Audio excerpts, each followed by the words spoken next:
Well, that's easy actually, because the Cox Plate, I've won the other two. The Cox Plate, I won 2 of them, but I think 3 has got a nice ring to it. I wouldn't mind winning any of them. I want to win them all. I ran second the Everest last year. Which one's worth the most? The Everest. Everest. We'll go for the Everest. Probably the Everest, to be honest. That's the biggest purse.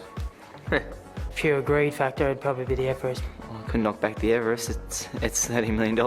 At this stage of my career, probably the Everest. I haven't won that one. There's a lot of excitement about the Everest, but there's a lot of, obviously the Cox Plate. It's, it's prestigious in Australian racing, but, nothing beats that race on the first Tuesday of November. It's just the most famous race, Everyone, if you're a racing fan or not, even all over the world, people who know anything about horse racing in Australia, Melbourne Cup's the one that comes to mind. I think the Melbourne Cup's definitely the one.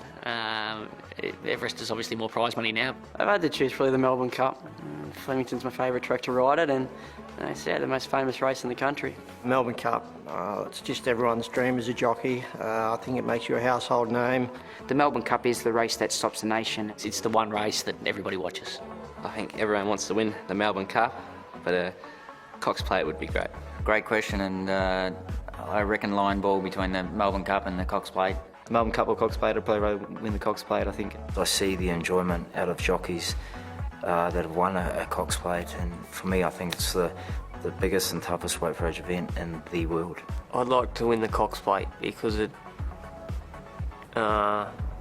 this year, if Winks can do it, it'll be one of the most historical moments in Australian racing.